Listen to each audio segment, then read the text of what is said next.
The great American soprano Leontyne Price was among the recipients of the 1980 annual Kennedy Center honors. Her fellow recipients were Leonard Bernstein, James Cagney, Agnes de Mille, and Lynn Fontanne.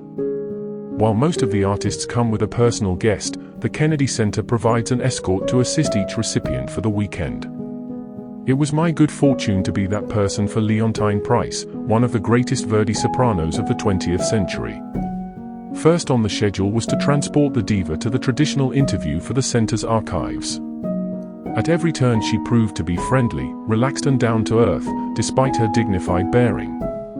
After the interview, she told me to call her Leontyne. Ms. Price no longer seemed appropriate, but speaking to her on a first-name basis violated what a mentor once called my innate sense of formality. However, it delighted me that Leontyne soon began calling me Greg, darling, and continued to do so throughout the weekend. That evening the Secretary of State hosted a dinner for the artists. James Cagney was so obviously overcome by the applause greeting him that it became one of the memorable moments of a memorable weekend. In 1955 Ms. Price was invited to play the title role of Tosca on NBC's Opera Theatre. She was first African American to star in a televised opera in network history. When it was noted that she and David Polari were also the first interracial pair to appear in a televised opera, her subsequent performances were boycotted in several southern cities. Later, prior to touring the South, the Met made it policy to only perform before non-segregated audiences. She and Franco Corelli made their dual debuts on a memorable night in January 1961. Their performance became legendary when they received an ovation that lasted longer than 35 minutes, one of the longest in Met history.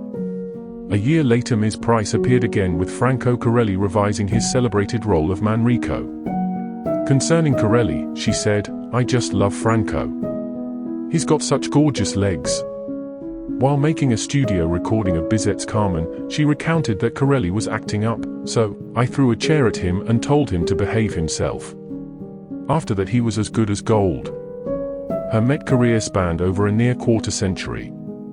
Her repertoire included 16 operas in which she was featured in over 200 performances.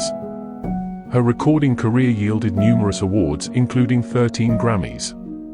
She then appeared in the next quarter century by invitation and recital. She performed for Presidents Johnson, Carter, Reagan, Bush, and Clinton. In September of 2001 she sang at Carnegie Hall during a memorial for 9/11 victims. Back at the White House in 1980, President Jimmy Carter presented Leontyne Price with the prestigious Kennedy Center Medal of Honor.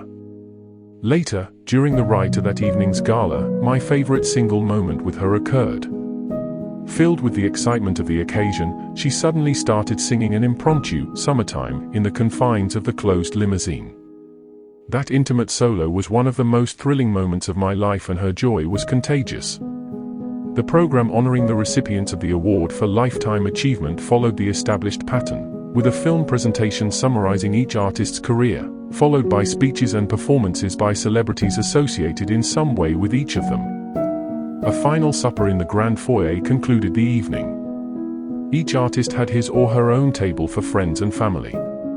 I simply stayed in the general vicinity to respond to any requested assistance. Ms. Price spotted me milling about. "Greg, darling, you come over here and sit with us." I obeyed. Ms. Price introduced me to her guests as her friend, Gregorio. The first of these was pianist Van Cliburn. Next, she offered, "This is my friend Tom Williams." Turning, I found myself looking into the eyes of Tennessee Williams, who extended his hand saying, "My name's Tennessee Williams, but my friends call me Tom." Before we parted at her hotel, she signed her picture from the program of the historic gala. To Greg, a perfect gentleman, love, Leontyne P. A goodbye kiss on the cheek and she was gone.